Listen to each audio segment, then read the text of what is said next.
evening, wherever in the world you are, on behalf of the Jewish Historical Society of England and Milim to this evening's presentation, Jewish Objects in a Time of Crisis, Cecil Roth as Collector.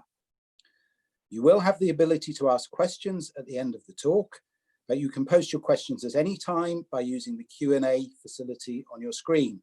As always, we will try to get through as many questions as possible. Please also note the chat facility through which you can send a message to the other participants on this webinar. Now, we have two esteemed speakers this evening. Eva Fromovich is an art historian at the University of Leeds, having taught there since 1995, and has a strong interest in Jewish art and heritage. She directs the University of Leeds Centre for Jewish Studies, an institution which she helped to set up. Eva is a medieval art historian with a strong interest in medieval manuscript illumination, cultural diversity, transcultural relationships, and intersectionality.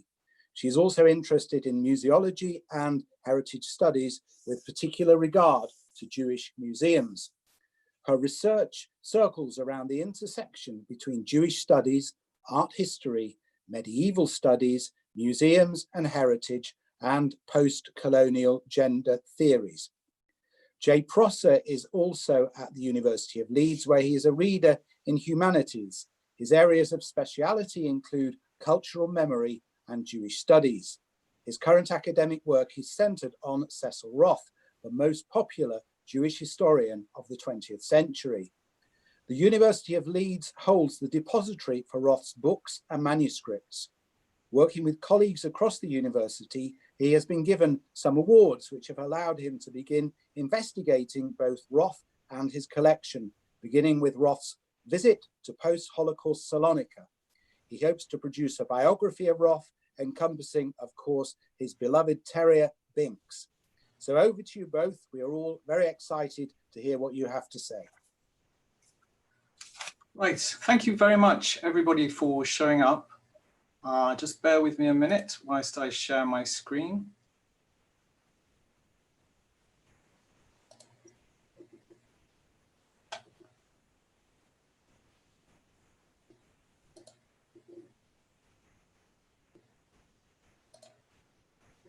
So I hope now that you will be able to see the slides that we've prepared for today. Is that right, Eva? I can only see you.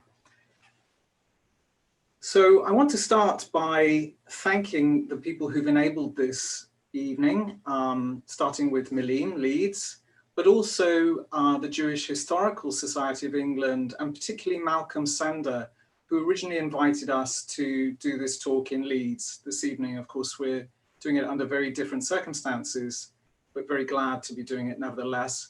I'd also like to thank our colleagues at Leeds in the library who've enabled all of our work on Roth, in particular Joanne Fitton, Rhiannon Lawrence Francis, and Constanza Kuntz. And I know that Joanne and Constanza wanted to be here, and Constanza in particular, as the most recent cataloger, has thrown up some really important artifacts from the Roth collection. And I'd also like to thank the grant body that's enabled our work, the Rothschild Foundation, that's enabled our work on Roth. It's an interesting time to work on Roth and the topic of objects in crisis at the moment, not only for the epidemic, and we might think about what stories in the future will be told about our moment now and what objects will represent the crisis that we're living through. So I was thinking, it's an interesting moment in terms of the epidemic, but also now in terms of the events that are happening in terms of the Black Lives Matter movement. We watched, I think we were all watching yesterday, the toppling of the statue of Edward Colston in Bristol. And if you think of a statue as an object, I think we can see there the power of objects to mean something in a crisis, to represent something. And what we saw there, I think, is a contestation over the meaning of that object and the meaning of the history as well. And the same dynamics of destruction and reconstruction are at work in some of the objects that we're going to be showing you today.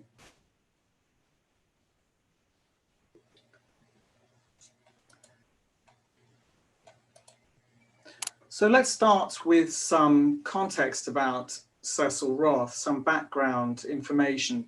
I think we've got quite a wide audience here this evening, and we can assume varying degrees of knowledge of Roth, with some people knowing a good deal more than we know about his work, and some people perhaps completely new to him. So he's president of the Jewish Historical Society of England for 9 years, and so it's very apt and a real honor that we're doing this talk for, in part, the Jewish Historical Society of England. Jeffrey Alderman gave a lecture, I think it was last month, for the JHSE, and he began his lecture talking about Roth, saying that it's quite fashionable today to criticize Roth, and he mentioned Roth's History of the Jews in England. My work on Roth has thrown up that actually it's quite fashionable to criticize Roth ipso facto, that he has gone out of fashion as a historian, and we don't have time to go into that, but we could pick up questions about that if people are interested.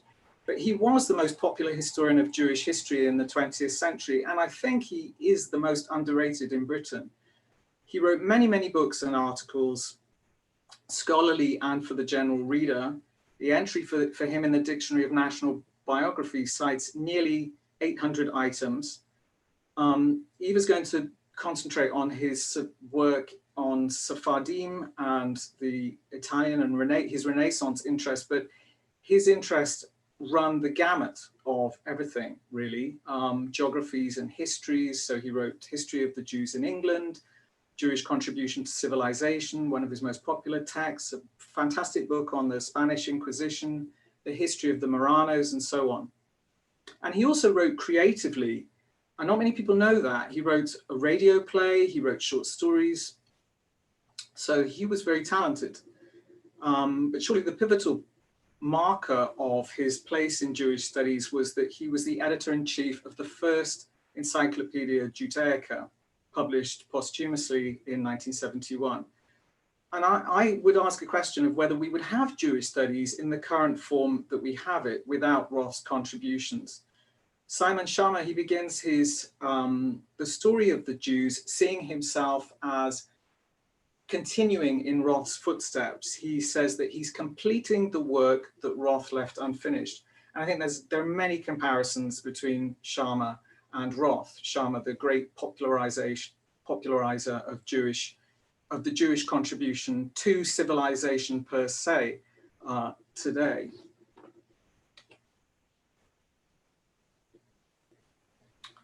Roth was also a collector, and this is where our talk today is concentrated, and this is the least examined of his roles, but perhaps the most significant of his activities. It's actually inseparable from his historical and popular writings. Many of his writings actually start talking about the objects in his collections. You can see from this was the obituary by Chaim Raphael, which appeared in commentary about Roth, which talks about how Roth turned his home into a museum. It was a museum come to life. And this was where his greatest enthusiasm lay, was in collecting. We've had some really interesting contact with some of his students at Oxford who remembered that Cecil Roth and Irene Roth would invite them round for Erev Shabbats, for Seders, and they would dig out these ancient, very precious Megillot, which then ended up in museums and collections, and use them in the festivals. And I think that says a lot about Roth's approach to Jewish objects as not to be simply put in museums, but objects that are still alive. They're not simply antiques to be archived, and they're of use to us now. Excuse me, there's a train just going past here. So it's Jewish history as living history, and I think that's what excites me about Roth's approach to history. He brought Jewish history out of the museum, out of the universities, I think, too, and into homes and current lives.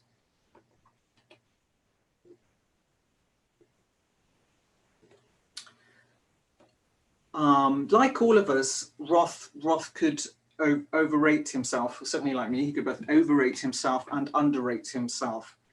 He could be coy and self-deprecating, and he was funny, I think, in his writings, and he didn't suffer fools gladly. This slide is from an essay that he gave on his own art and craft of Jewish collecting, and you can see that he called his collection Jewish junk or higher junk. So he's a little coy about his collection. He underestimated it here, but I think he knew the value of it. Here he talks about, in this essay, he talks about acquiring illuminated 17th and 18th century ketubot from a peddler in Rome, who initially wanted 40 times as much as Roth was willing to pay. And Roth haggles and is going to give up, but it's Irene, his wife, who then takes over and agrees a price that they're willing to pay. And she, in her own memoir of this experience, which is the only biography we have of Roth, she says that she takes the credit for acquiring these particular ketubot. And she also makes clear that she was a collector in her own right. And on more than one occasion, when Roth thought the item was worth nothing, she bought it, and she turned out to be right. And she was very supportive of his work, not just of his collecting, but his conferences. So I think this patronizing remark that he makes here about there was just enough space in his house to squeeze his wife into his higher junk is a little bit patronizing, and it underestimates her. And I know Eva and I have been having some conversations about the gendering of the act of collecting and writing about it. And this is the point, I think, where I'm going to hand over to Eva. Can you unmute yourself, Eva? Yes, I hope you can hear me now. Yes, do you want to just go forward to the next slide, Jay?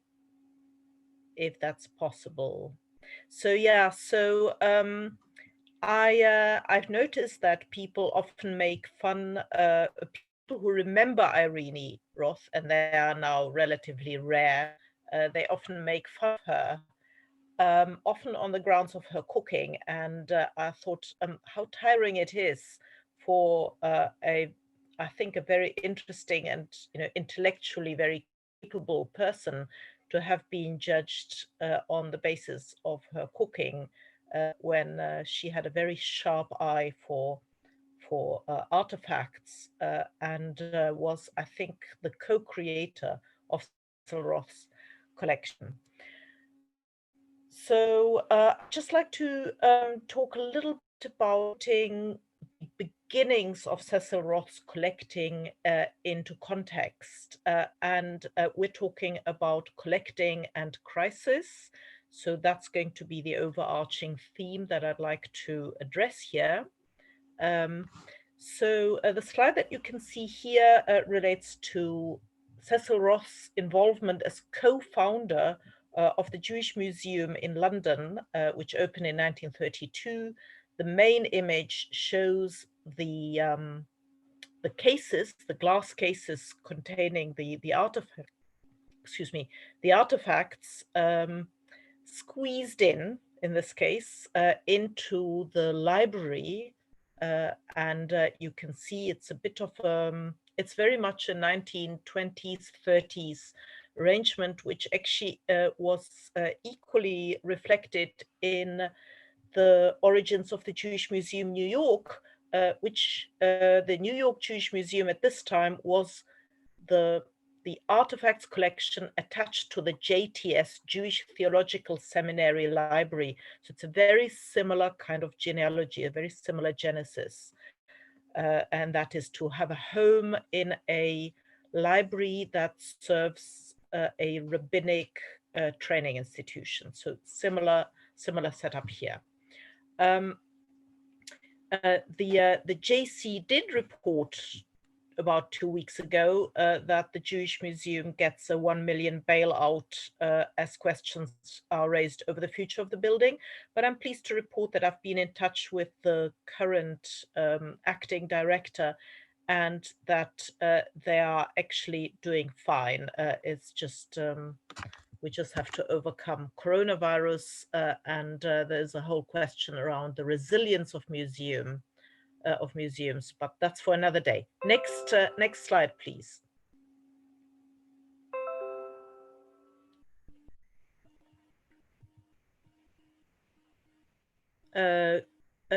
Jay, can we have the next slide? Oh, brilliant. Right. So the Roth collection is not just one collection, it is several collections around the world.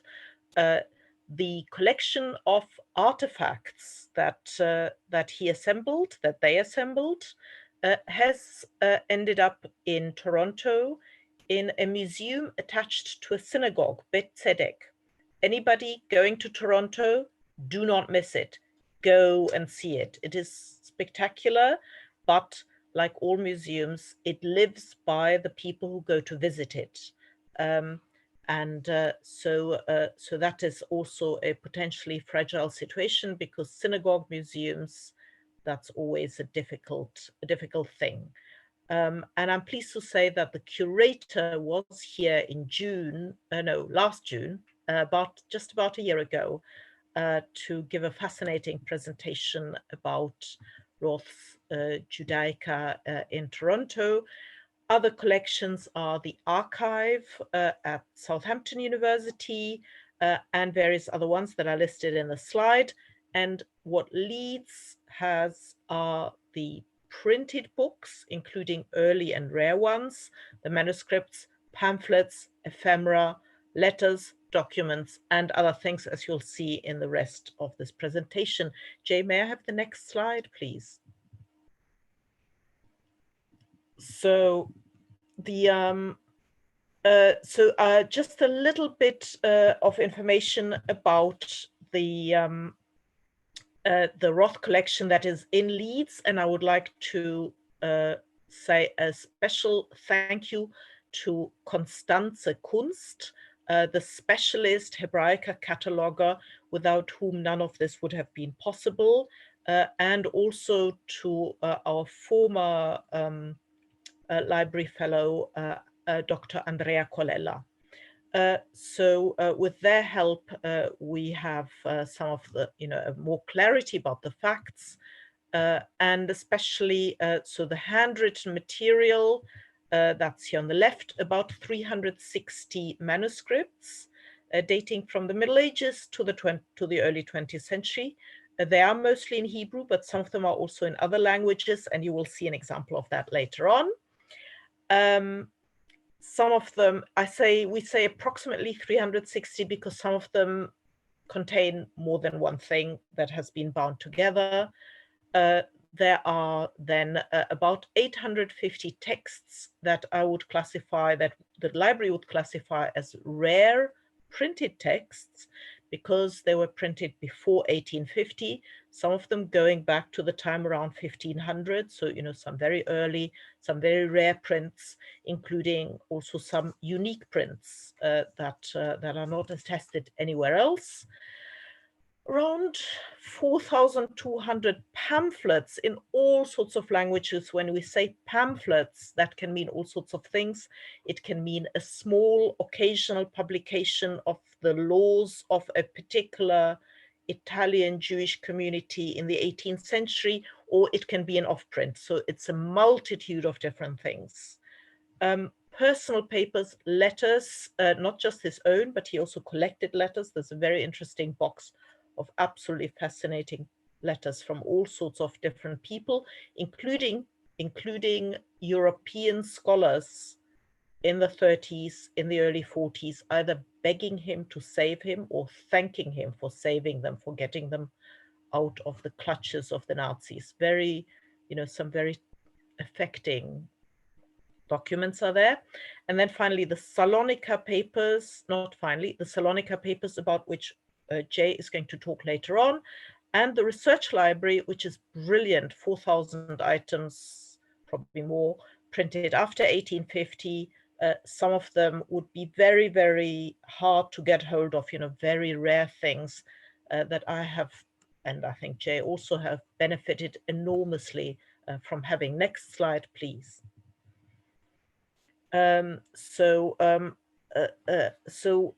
With gratitude to Constanze Kunst, we have a nice sort of diagram that, where you can see at a glance the quantities of manuscripts from different ages.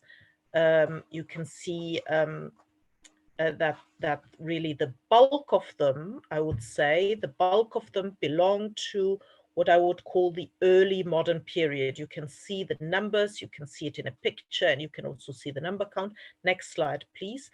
The early modern period, this is very interesting because here you are, and so the same applies to printed materials, again from 1500 to 1599, not so many because already in Roth's time, these were very expensive to acquire.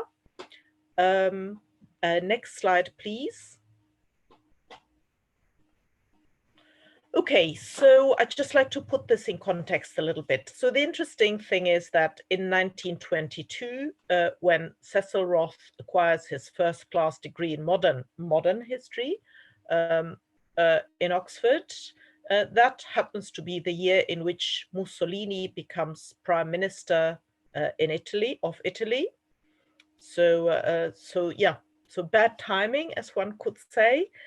In 1924, Cecil Roth completed his PhD, or DPhil as they call it in Oxford, but it's what we would call a PhD. And I'd just like you to remind everybody that this thesis about the last Florentine Republic, so this is the pre-Medici, before the Medicis took over power in Florence, this was a general history, not a Jewish history. However, at the same time, concurrently, in parallel, he is already tremendously interested in matters of Jewish history, and because he had a very thorough Hebrew tutor as a young person, as a bar mitzvah boy, essentially, and then onwards, he is equipped. He can read these texts. He can make discoveries. He goes to Italy. He is in Italy. He knows Italian. He has good connections with Italy, and Italy, like Sephardi culture, Italian Jewish culture, becomes for him the epitome of a way of being Jewish which is compatible with modernity. For him, this is the way forward. He loves everything to do with Italy and Sepharad, and for him, this is not just a a way of looking backwards, but for him, that is the way in which Judaism could remain traditional and modern at the same time, and could go forward. So I think there's quite a deep kind of also an educational idea behind it. So in 1924, he publishes, I think, probably his first, how shall I put it, byproduct from his PhD research, which is about the Florentine Republic. But this first essay, Gli Ebrei a Firenze, is about the Jews of Renaissance Florence, about whom not so much, they were quite forgotten. This is a topic that has come back. There's much more research later on.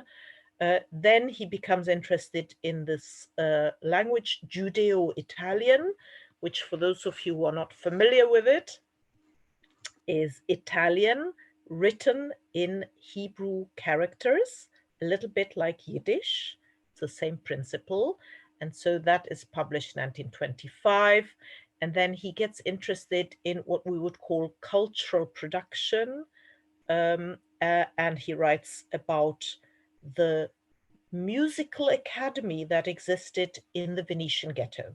So this all happens in the 1920s. At the same time, in 1925, Mussolini becomes the dictator of Italy, and Roth, next slide, please, Roth was very aware of this, and he was somebody who was warning against Mussolini at a time when Mussolini had Jewish supporters, when some Jewish people were not taking Mussolini seriously as a threat that he actually was going to be. There were Jewish people, including in Italy, who were accommodating themselves to fascism on the grounds of wanting to resist the rise of communism, which, yeah, this is an ongoing political issue in Italy. So, but at the same time, Roth was also noticing that Jewish people in Italy, they had been given equal rights in the Kingdom of Italy from 1860 onwards. And they jumped on the opportunities that were available. They became very acculturated, even assimilated. And there was a lot of movement from small decentralized communities into the big cities, and an accompanying dispersal of heritage. A lot of stuff was ending up on the open market. I won't bring the example that I was going to bring because I don't think we have the time, of the scandal where the Mantua Jewish community was ready to sell off its Renaissance library. And I have to say that in the end, it was the authorities, the non-Jewish monument authorities, that prevented this sale and that said, no, this is an important bit of Italian heritage that has to be saved. So essentially, Roth was very aware of these great changes, of this modernization of the Italian Jewish community, and the great amount of movement and also loss. On the right, I'm just showing a tiny, here you can see the measurements. It's 10 centimeters high. It's tiny, tiny little booklet from Italy, from the 16th century. And it's embroidered with these beautiful sequins and has this little leather case. Everything is absolutely tiny. Let's have the next slide, please. Just to sort of show these signs of wear and tear. You know, it's worn and torn, but it's still very beautiful. Go on, please.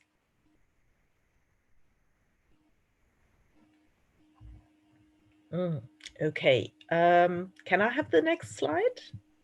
It's showing on my screen, Eva, but I think there might be a delay. I think there's sometimes a delay. I think there is sometimes a delay. Apologies, okay. Apologies. I am. No, not at all. So what you can see here is this is a large object. It's so large that my hands don't fit into the screen. Sorry, I've stretched them out. It's a scroll-like, it's like a poster on parchment that I've put sideways because of the shape of our screens. And it's a Kabbalistic diagram that shows the Ilan Sephirot, the tree of the Sephirot. And this was a kind of object that nobody was really interested in. Mysticism, Kabbalah was an embarrassment to the Jewish community at this time, until Gershom Scholem came along roughly at this time in the, in the 10s and 20s of the 20th century. Nobody was collecting this. But now, of course, it's a very valuable. Next slide, please. I think the next slide is going to be a beautiful. So what I'm showing you here is that Roth was collecting not so much medieval. Most of his objects are not medieval, but are what we now call early modern, so Renaissance and Baroque.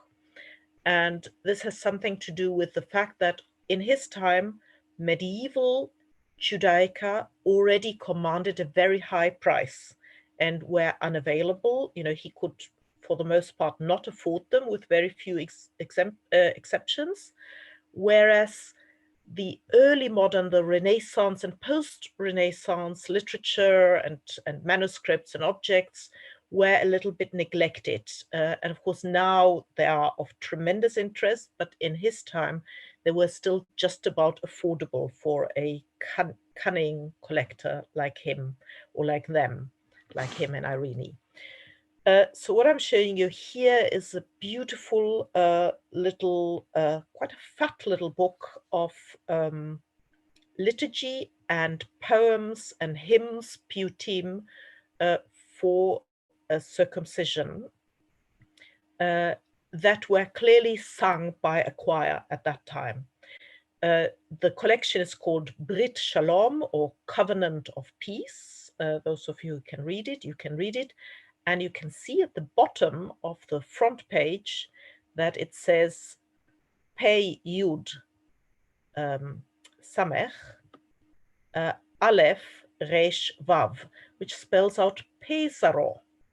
So it says, we know that it is from Pesaro because it says so on the front page. And we know that these songs, that the songs contained therein were sung because they give titles, and then they say, it says, there's a little rubric in each case, or in many cases, saying to be sung of the tune of, and then it names some very popular song of the time, some of which we don't know anymore how they went, but people clearly knew them. So there was this game, this quiz show, sing the words of one song to the tune of another. That's a little bit what it was like. And of course, these are song lyrics that are potentially waiting for a composer now to bring them back to life. So if there are any composers in the audience, think about it. So what I'd like to do is, next slide, please. I'd just like to think about the context from which they come, and that is Pesaro. Pesaro, now a minor port city on the Adriatic coast. I've been there. We've been there. I've taken my family there. My children were there. And what survives is the cemetery, to which we couldn't gain access, and the Sephardi, the former Spanish and Portuguese and Levantine synagogue, which is now a protected monument and which survives. This is one view. I think the story that is being told in the numbers on the left-hand side is that Jews were doing very well when Pesaro was an independent duchy belonging to Urbino. But once Pesaro reverted to the papal state in 1631, the papal state imposed many restrictions, impositions, and hassles and bullying onto Jews. And so from then onwards, the Jewish population began to decline. And then once the Kingdom of Italy came along in 1860, Jews are emancipated, and they say, no, we're not staying in this provincial small place. We're going to Rome, we're going to Florence, we're going to Milan. And so they move away. So by 1900, only about 60 Jewish people lived in Pesaro, from 630 in 1628. So that's quite a decline. And by 1940, there were just a few individuals. I gather that nobody was deported from Pesaro. Next slide, please.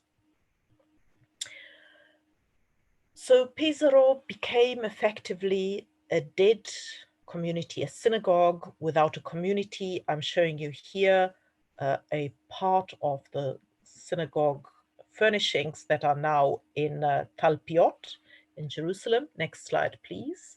Took me a little bit to reconstruct, to find them, but I found them. And in the next slide, you can see a view towards the Ark. And you can see that the Ark is missing. This is a very spectacular Baroque space from the 17th century. Can we have the next slide, please? So I thought, no, I have to find this Ark. I have to try and reconstruct the surroundings in which this Brit Shalom kind of lived once upon a time. So the next slide should show you on the left a photo of Pesaro with the Ark still in place before 1970. And today you can see the Ark is in Livorno. Livorno is on the other side, on the Tyrrhenian, I don't know, Tyrrhenian, how you pronounce not the Adriatic, but the other side of Italy. And it's a thriving port city, international port city, which still has a very significant Jewish community. Next slide, please. A very lively Jewish community, a very engaged Jewish community. And the reason why they needed this arc from Pesaro is, you can see on the left a view, an old postcard of the Livorno synagogue before the war. And then in 1943, it was accidentally bombed by, in fact, Allied bombing. And that's what you can see on the right. You can see the semi-ruined synagogue. It was actually a bit of a controversy, but it was pulled down. Next slide, please. And a completely new, you could call it brutalist building, was built by a Jewish architect. Oh, let's skip this one. We don't really have time for it. There's a Leeds connection, but it's a different talk. Don't really have time for this. So in this brutalist new synagogue that was built inaugurated in 1962, which you can see now, I hope, you can see the Pesaro arc, and let's have the next slide. So this is a configuration where a living community takes on the heritage of this Pesaro synagogue, which is without a community. And so you can see this context of dispersal of heritage by which Brit Shalom, this beautiful manuscript, has ended up on the market and was then acquired by Roth. Next slide, please, and ended up in Leeds.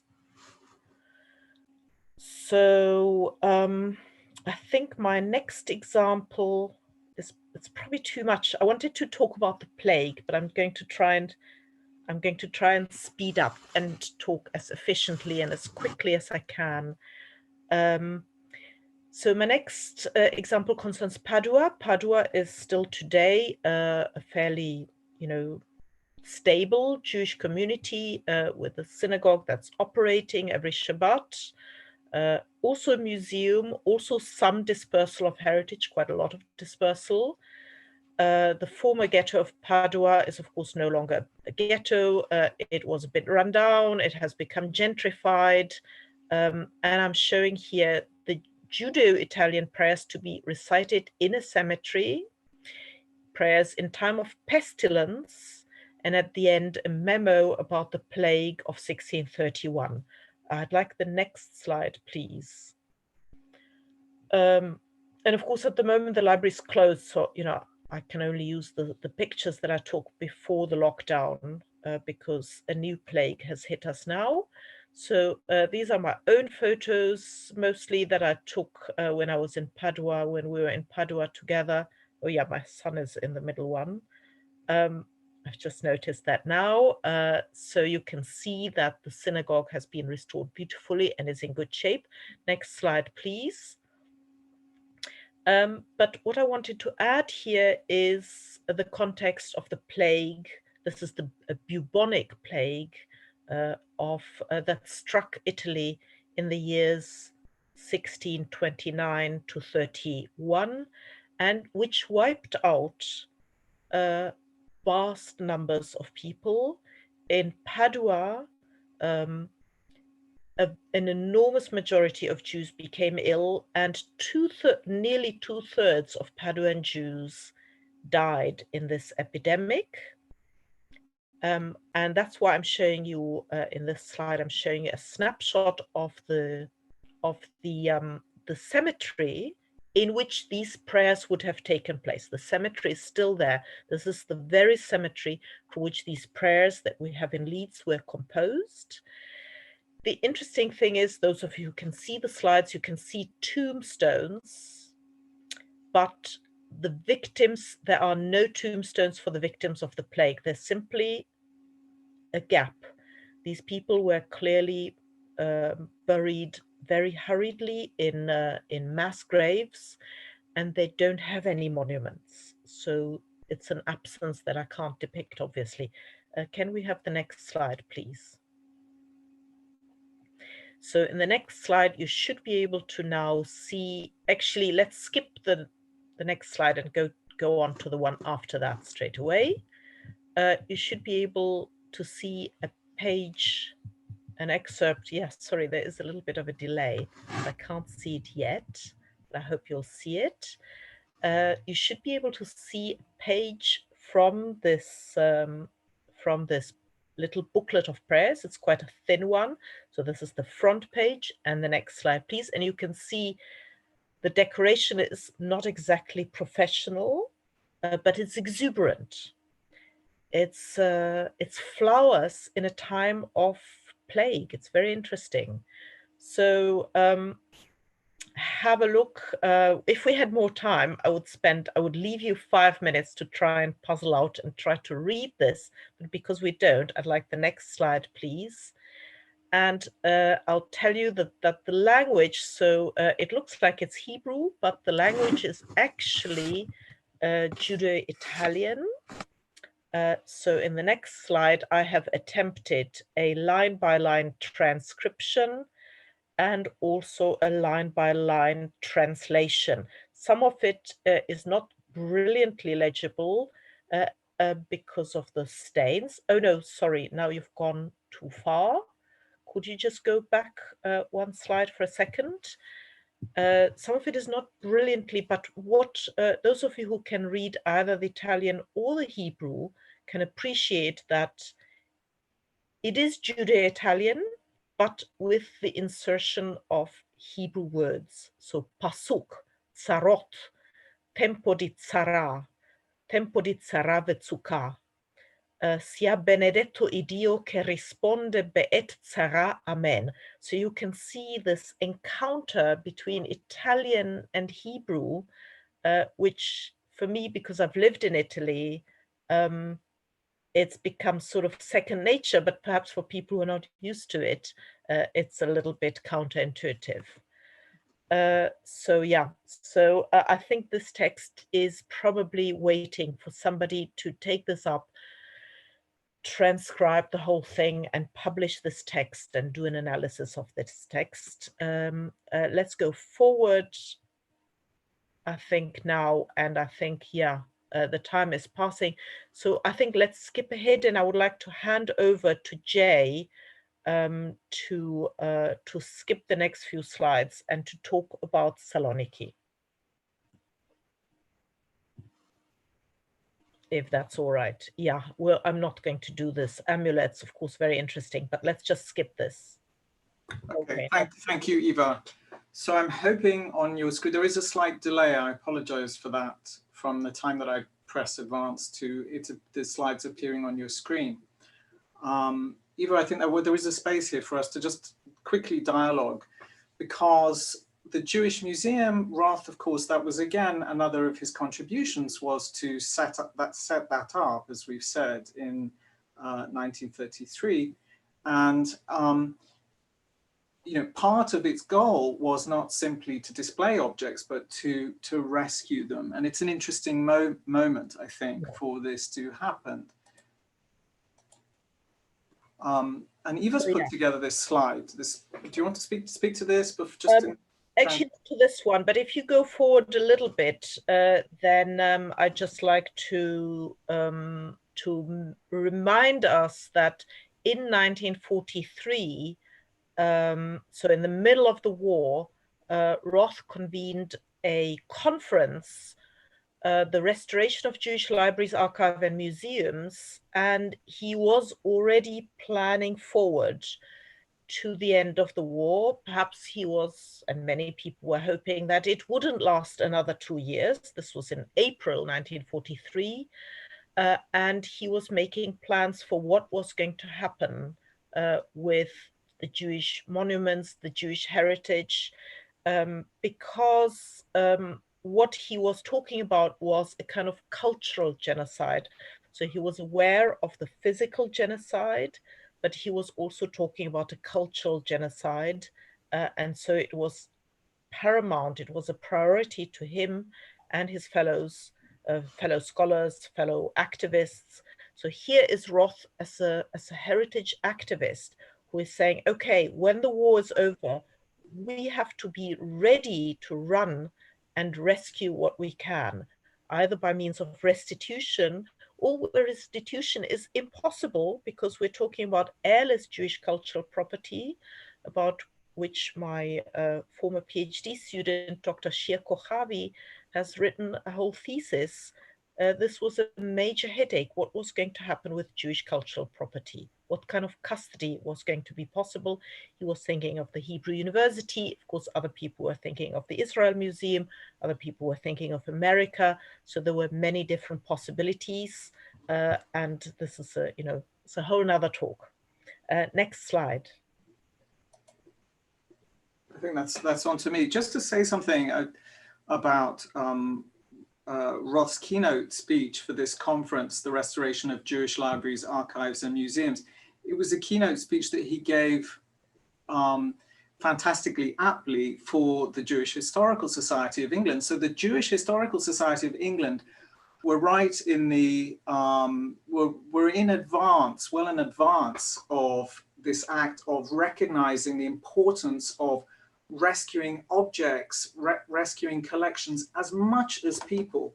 And Roth, in the keynote speech he gave, which he later published, he made a fantastic parallel between himself and other collectors in Jewish studies and what the Nazis were doing. They were also collecting in order to build up this museum on the Jewish question. So there was a recognition of the importance of collecting and rescuing objects.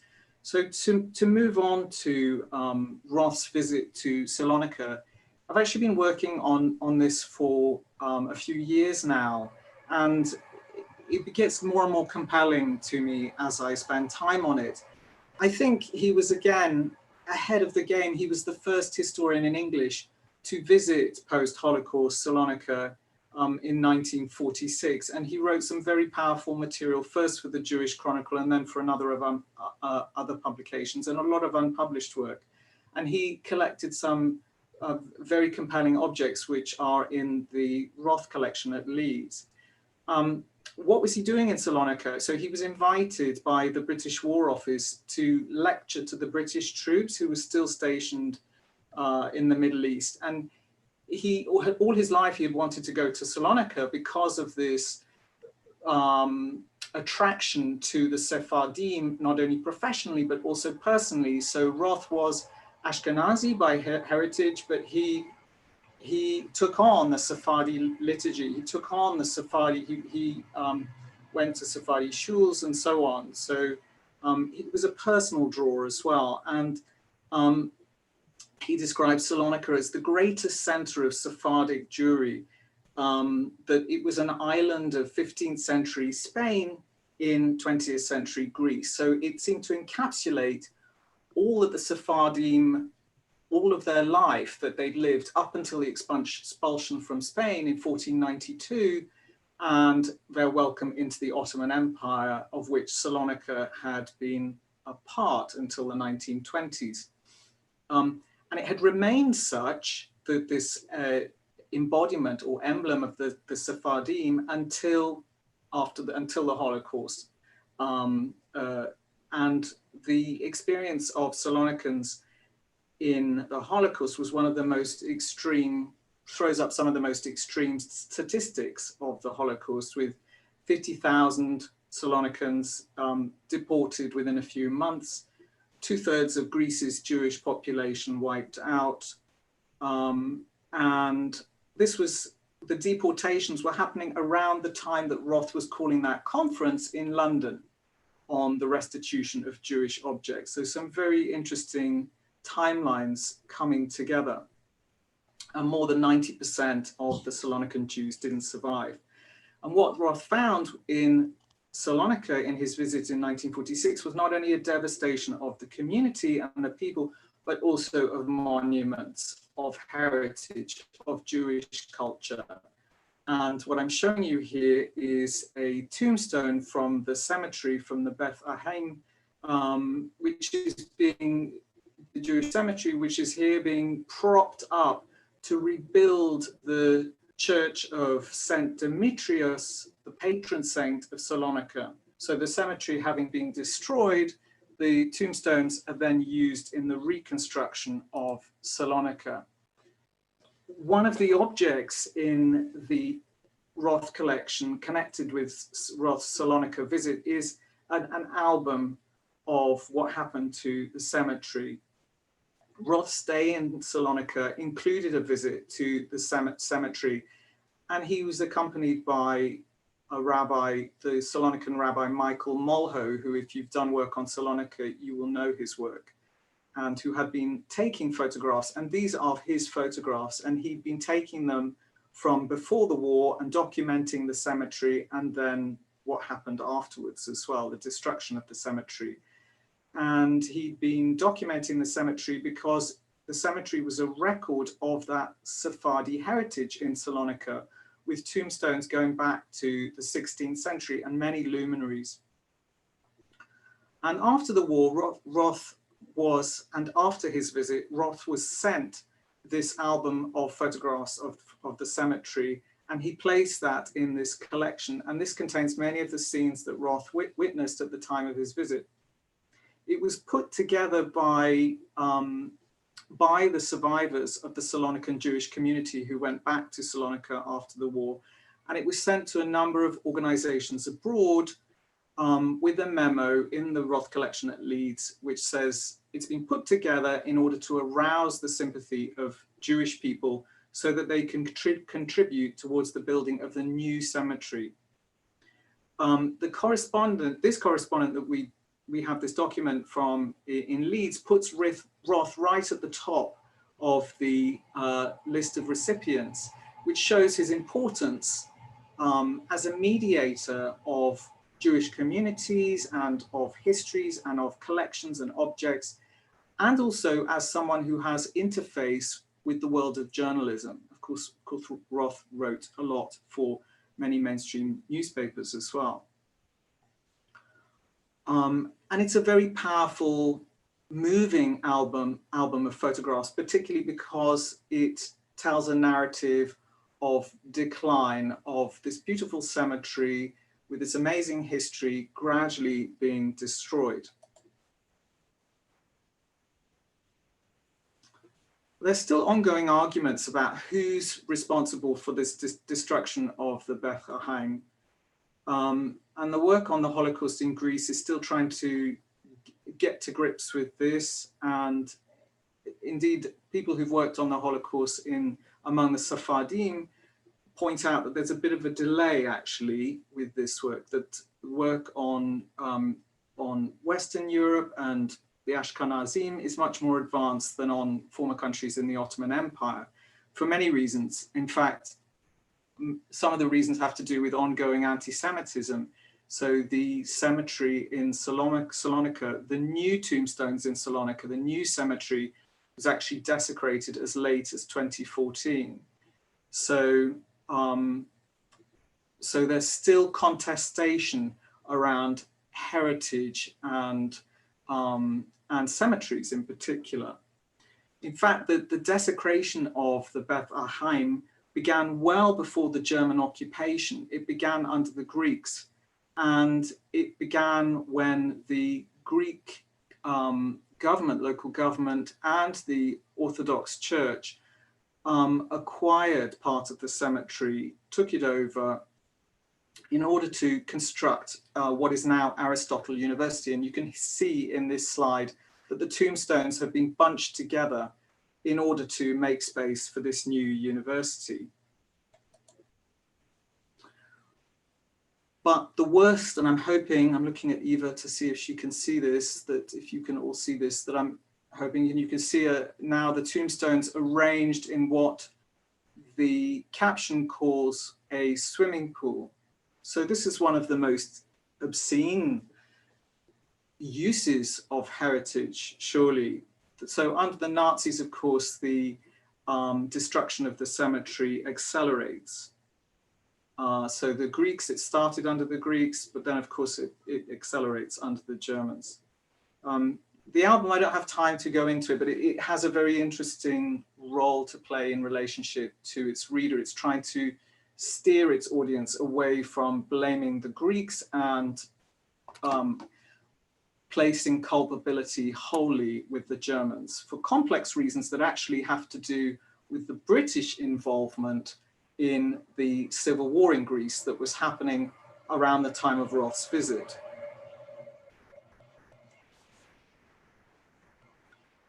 However, the album does show that the tombstones were being used at the time of Roth's visit in 46 and well after the war to by the Greeks to rebuild their city, to repave a path to a private house. So this is an example of what has become very fashionable, repurposing, salvaging or rescuing, but of course a very different act from Roth's salvaging or rescuing as a collector. I'm very interested in this contestation over the object's use, the object's meaning, and tied with history.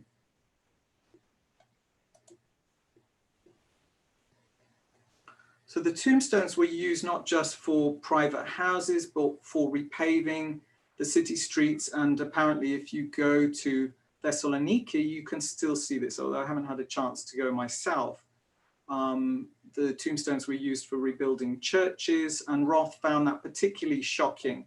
And the Leeds collection holds a narrative account of Roth's visit to Salonika, accompanied by Michael Mollo, where they have a confrontation with the director of archaeological services for northern Greece, who says to them, well, why are you shocked about the use of tombstones for rebuilding a church?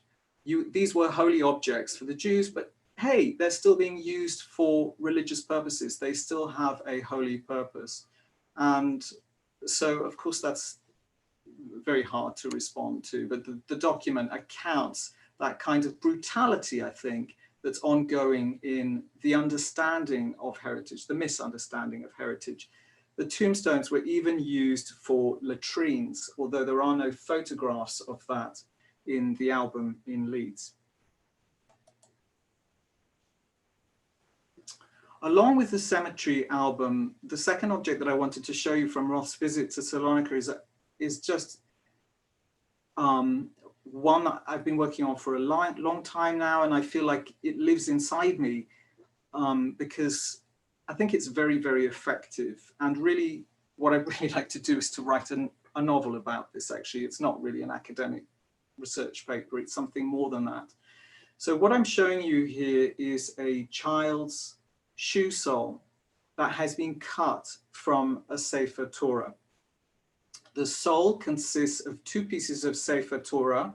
So Sefer Torah, if someone here is listening and doesn't know, it's the scroll of the Torah used in the synagogue service, and it's been sewn together to make a shoe sole. And although we don't have any detail about this, I think that must have been done by a Greek cobbler after the Salonican Jews were deported, so sometime after 1943. And I've read some British intelligence reports. The British were already in Salonika in 1943. And from around the time that the Jews were being deported from Salonika, they happen to point out that shoes are a measure of how people the lack of shoes is a measure of how people are suffering. That shoes were selling at exorbitant prices, and one Orthodox bishop had reported that even his salary wouldn't buy him a pair of shoes. So there's obviously a real need for shoes, and this is what's happened, is that the Greeks needed shoes to walk in, and so they made shoes out of Sefer Torah, which of course are made of vellum. So they're not parchment, so they can form a shoe sole. And I think this is a very effective object. It's a very small object, so it's obviously a child's shoe sole. And of course, it's a sacred object. So I've wondered how many Jewish people have gone up to the bima, have been called to the bima over the generations to read from this Sefer Torah, of course, not even daring to touch it. And it's been turned into have a very different use.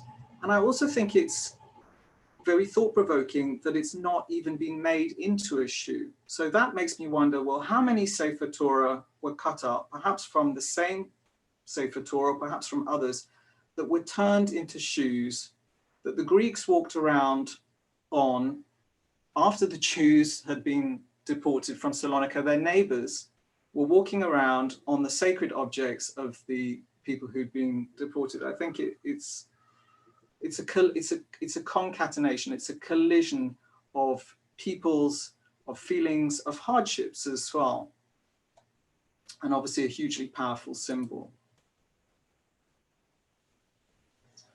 So we don't have any information about the making, I'm guessing, I think, with the making of the soul, but I think it has to be by a Greek cobbler. There's no information about the making of the soul, who did it or when. I think we can sort of work it out, but we do know something about Roth's collection of it. And he talks about it for the first and only time in an essay that he wrote on Salonika. It's a great essay, one of the best essays from the time on Salonican Jewry, published in Commentary. And as you can see here, he talks about being given this fragment of Sefer Torah, and it has to be the same fragment as Sefer Torah which had been cut up as soles for a pair of shoes. So it has to be the same fragment that we have in Leeds. And he makes a mention of it in this retrospective account of a list of all of the objects of Jewish heritage that have been separated from the people who are no longer there. So this is all the heritage that, some of which he collected, obviously some of which he couldn't collect. He couldn't bring back the synagogue chair. He obviously couldn't bring back the tombstones, but he brought back an album. He couldn't bring back the food, the huevos enjamenidos. So, but he was documenting all of the heritage of Sephardi Jews in Salonika that remained once the Jews had, as he says, Jewish life had all been exterminated, but this relic of Jewish life had survived.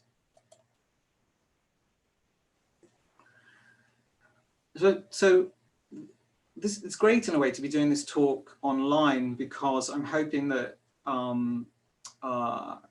as with Evo's Judeo-Italian document that she showed you earlier, that we could also get someone to do some work on this, because what would be great if there's a scholar who works on Sefer Torah and could start to date this artifact and perhaps try and reunite it, if there's the rest of the Sefer Torah from which this soul has been cut, what synagogue it came from.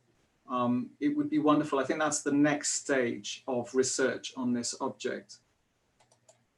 However, I have been able to do some work on where it came from.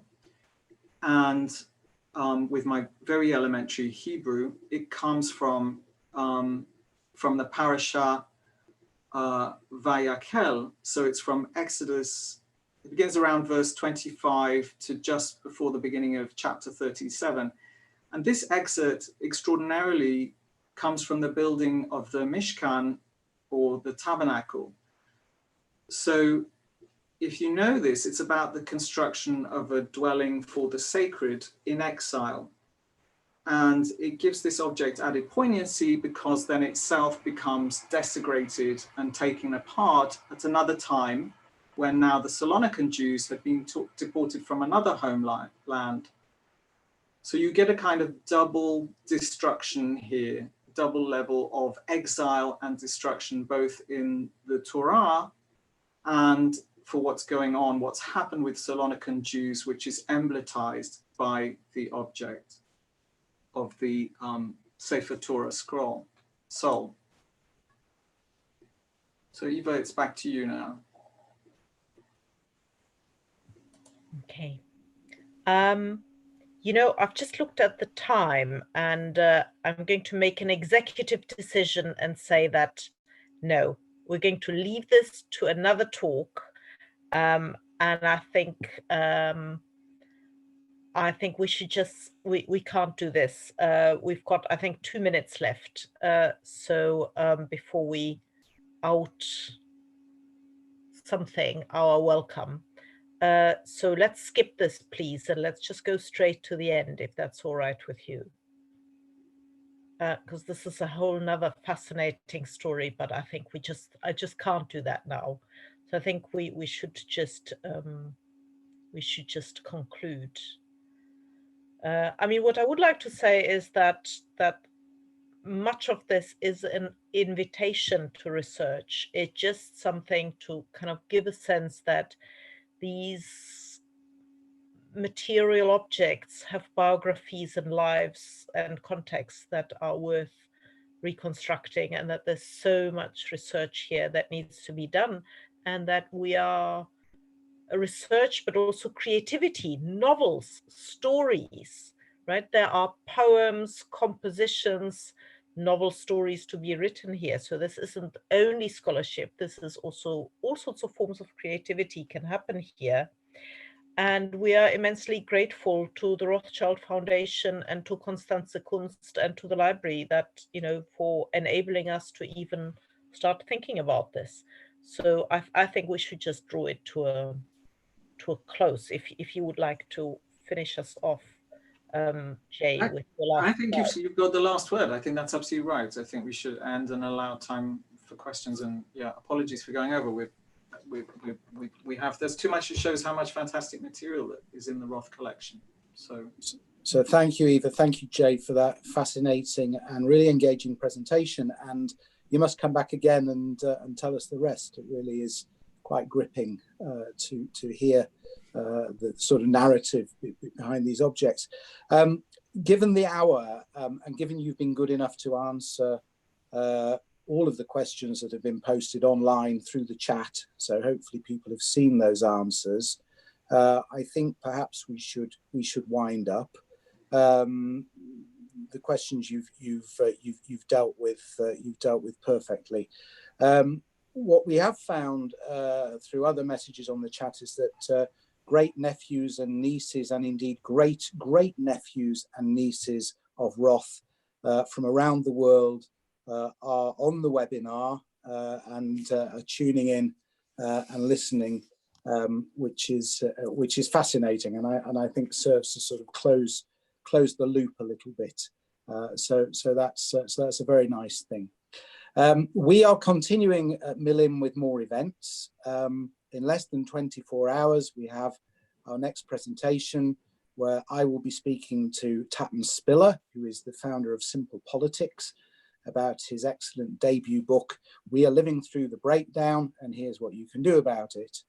And then on Thursday, our new film club commences. This is in association with the UK Jewish Film, and is a short film called 100 Faces by the filmmaker and composer Benjamin Till, and will be followed by a Q&A with the director.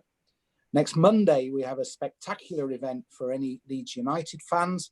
We're hosting an evening of lively discussion about the club, its players and its management, and this is hosted by the broadcaster Gary Bloom. And then finally, for the moment, on Wednesday, the 17th of June, we have Paul Anthony Jones speaking about his book, The Cabinet of Calm, Soothing Words for Troubled Times. And this is 51 linguistic remedies, to offer reassurance, inspiration, and hope.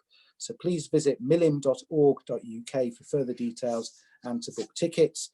It remains for me to thank our two speakers once again. Looking forward to your attendance at a future event. Until then, stay safe and see you soon.